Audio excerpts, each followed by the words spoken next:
Now let's talk about amortizing and non-amortizing bonds. A non-amortizing security pays interest until maturity and then par value is repaid. So this is essentially what we've been talking about all along. So in a typical non-amortizing security, we have, let's say we have a 4-period security, period 1, 2, 3, 4, as we've seen several times. There might be coupon payments for every period plus the principal amount is paid at the end. So this is a typical non-amortizing security.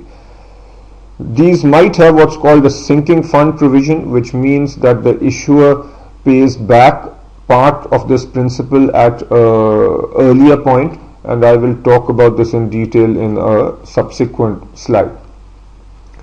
Amortizing securities typically make equal payments over the life of a bond.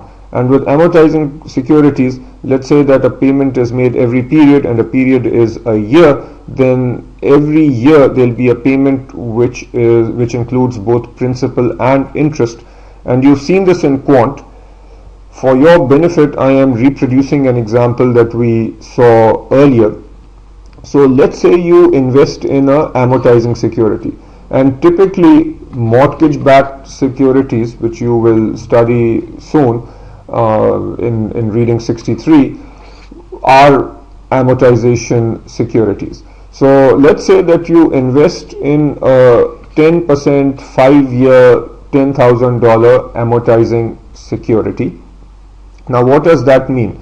Again, as a refresher from quant, what that means is that you are going to get equal payments over a 5-year period. And to keep things simple, we are saying that you are going to get, we are defining one period as a year, and we are saying that you will get your payments at the end of every year. Now, what payment do you get? Remember, with the amortizing security, you get an equal payment every year. How do we calculate that equal payment? We say we have 5 periods, we put in the interest rate of 10%, we put in a present value of 10,000, and we have and then we simply compute the annual payment, which comes out to be 2,637.97. So that represents our annual payment. Now these payments include both the interest portion and the principal portion. The interest portion is simply 10% of the beginning balance. The principal component is the payment minus the interest, and that gives us our ending balance. Ending balance for year 2 becomes the beginning balance for year 1. Again, a payment is made. The interest 836.2 is 10% of the beginning balance, and so on. At the end of the 5-year period, the principal is paid off, so the ending balance is down to 0. So this is an amortizing security. From the perspective of the issuer, he needs to make an equal payment. From the perspective of the investor, he is receiving equal payment. Now if the investor is interested, he can see what the breakup is of the interest and the principal. But key point is that typically for an amortizing security, the investor gets a equal payment. Now I say typically because very often amortizing securities have a prepayment option. What this means is that the issuer can pay off more than what is due at any point in time. So for example, per the schedule, these are the minimum principal payments that the issuer must make. However, if at the end of year 3 the issuer wants to pay off the rest of the principal, he can. So if the issuer pays off the rest of the principal, that's called a prepayment. The issuer can, where he needs to pay 1,900, the issuer can also pay 3,000 over here. So that would be that would also be called a prepayment. When the issuer makes a prepayment, what happens is the subsequent interest component goes down, because the extra prepayment reduces the outstanding principal balance. When the outstanding principal balance goes down, obviously the interest goes down. So from an investor perspective, Prepayments are not necessarily good because that reduces the amount of interest that he will receive. And typically prepayments are made when interest rates are down, which means that the investor will get his principal back when he doesn't really want it because interest rates are down. So there will be more on this later and a lot more on this in the level 2, in CFA level 2. But hopefully this makes sense for now, and hopefully you've understood the concept of prepayments. Prepayment is a generic term, but it is generally used in the context of amortizing securities. Let us understand the concept of call provisions and refunding through an example. Say you invest in a 10-year bond, and the bond says that the issuer says that the bond is callable at 102% of par after 3 years. So this term is important. So this bond is clearly a callable bond. This means that the issuer has the right to call the bond for 102% of par, but there is a 3-year protection period. Sometimes and in the curriculum this is often written as NC3, which means no call for 3 years or call protection for 3 years. So what this means is once 3 years have passed, if the issuer wants, he can give you 102% of par and retire the bond. So you get, let's say that you invested $100 in this bond, you will get $102 and you will have to give the bond back to the issuer, so you don't get any interest payments after that. There might also be a statement that, or a part of the bond agreement, that the bond is callable at 101% of par after 5 years. So here this is saying that there is with the protection of 5 years, so after 5 years the bond is callable at 101% of par. And it's not unusual to have multiple call dates, and when there are multiple call dates, the callable amount goes down. So from an investor perspective, the longer the call protection, the better. In fact, let's take a step back. When a bond is callable, this is good for the issuer, and obviously it's bad for the investor. Why? Because this is an option that the issuer has, and the issuer will exercise this option when it suits him. He will not exercise this option when it suits you, the investor. So I hope you understand the concept of what it means when we say a bond is callable. Now, why and when would a issuer call a bond? There can be, broadly speaking, two kinds of reasons. One reason is that the issuer has some extra money.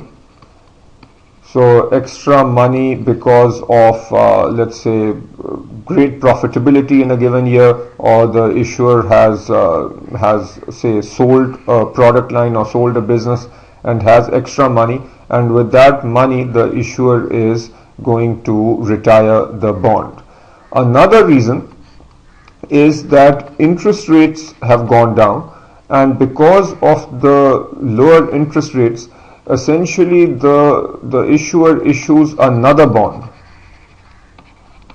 And to continue with the earlier example, let's say that when the bond was issued initially, the interest rate then was 10%. Now interest rates have come down to 8%.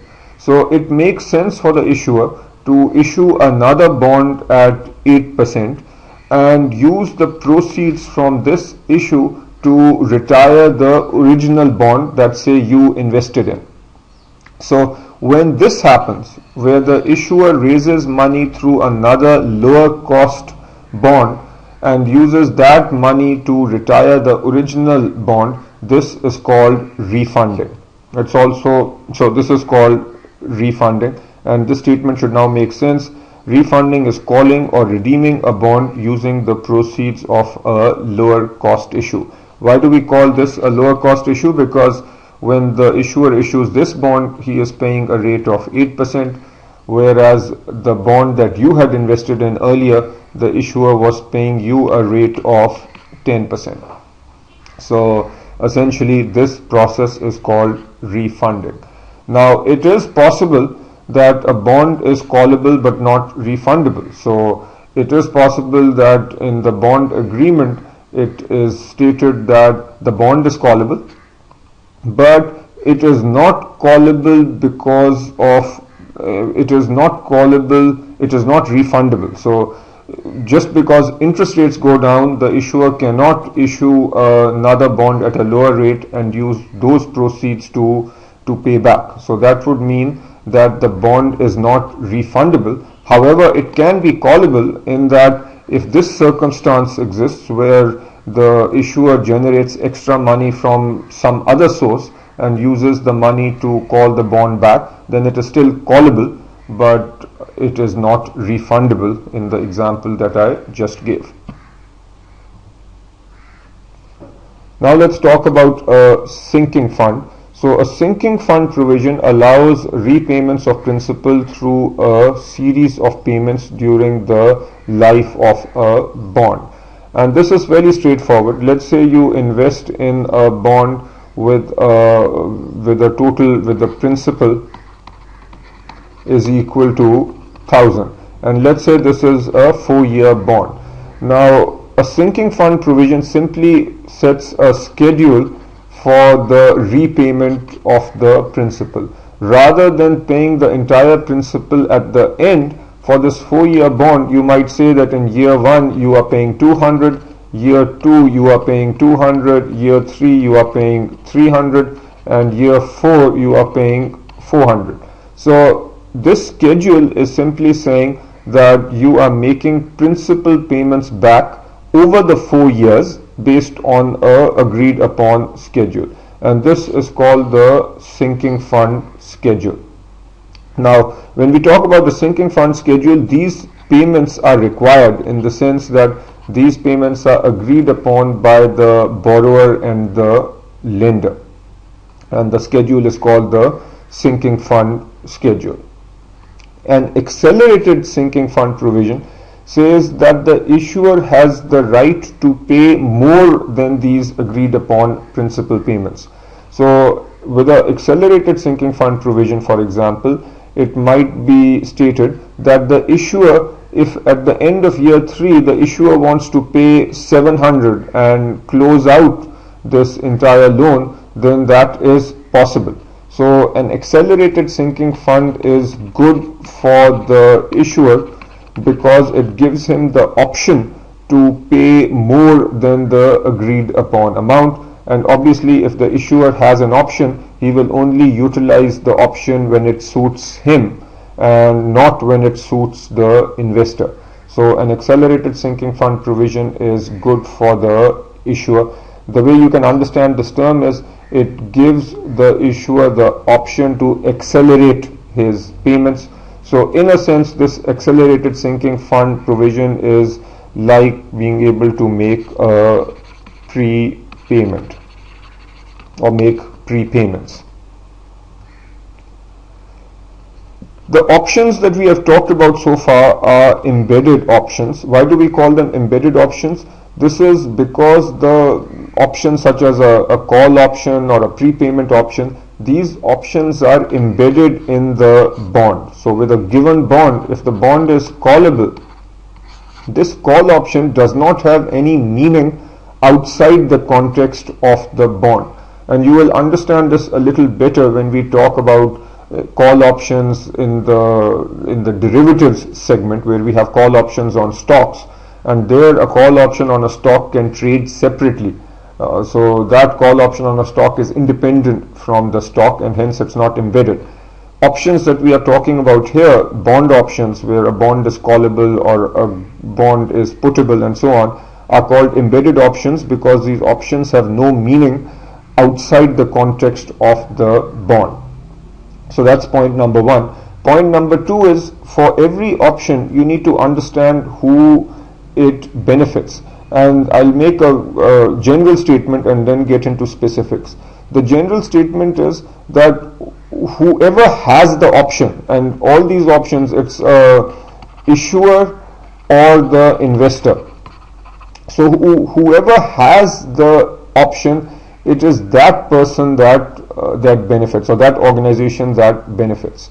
So with a call provision, or when we say a bond is callable, it is the issuer slash borrower who benefits, because the issuer slash borrower is the one who decides whether or not to exercise this option, and clearly the issuer will exercise the option when it suits him.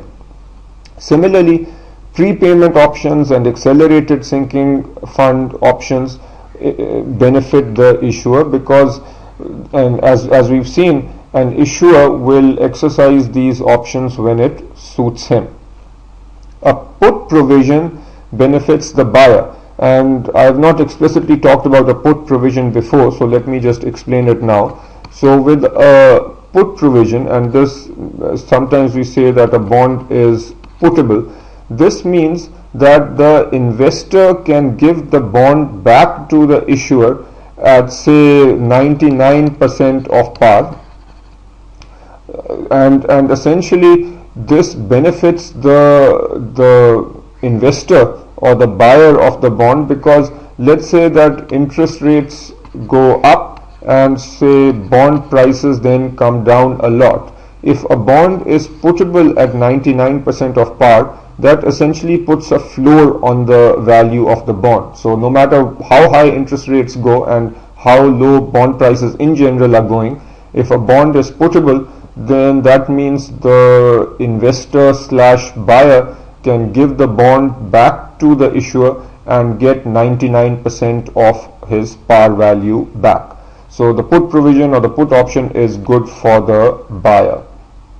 A conversion option, we saw this in FRA when we did the reading on the income statement, but a conversion option basically allows a bondholder or the buyer of the bond to convert the bond into stocks. Now, when will the buyer convert the bond into stocks? Obviously, he will do it when the stock price is such, or the bond price is such, that it suits him to exercise the option. So, since the option is with the buyer, it benefits the buyer. Caps and floors. Caps, as we talked about earlier, put a cap on the maximum coupon rate that the issuer needs to pay, and hence it's good for the issuer. Floors put a floor or a minimum amount of on the coupon rate that the buyer or the investor gets, and hence this is good for the buyer. Again, I'll repeat the point that whoever has the option is clearly benefiting that person, because that person will only exercise the option when it suits him. And finally, margin buying and repurchase agreements. Margin buying simply refers to borrowing funds to purchase securities. So typically this will happen if an investor's borrowing costs are lower, or in fact this should only happen if the borrowing costs are lower than the return on the fixed income security. So if a certain institutional investor can borrow funds at 6% and purchase them in securities at 7%, then margin buying makes sense. Though this in the real world is much more complicated than it might seem here, because there are several risks involved, but essentially margin buying means borrowing money at a certain rate and using that borrowed money to make investments in fixed income securities. Typically, when money is borrowed to buy fixed income securities, the securities serve as collateral for that borrowed money. You should also understand these terms: repurchase agreements. So this is where you sell a security with a commitment to buy back. These are called repo agreements, and this term is used around the world, commonly used in Pakistan also. So a repo agreement, as I just mentioned, is one where, let's say, I sell today for 99 with a commitment to buy back tomorrow at 99.05. So sell today at 99.0 with a commitment to buy back tomorrow for 99.05. Clearly there is an implied interest, because over 1 day I am paying an interest of 5 paisa, and from that we can create a annualized interest rate. So the repo rate is the interest rate that's implied by these two prices. Very often repos are overnight, which is the example I gave, where you sell today with a commitment to buy back the next business day. And a term repo would be where this agreement is, say, over a longer period, such as say 3 days, then that's called a term repo. And as a general point, most bond dealer financing is achieved through these repo agreements.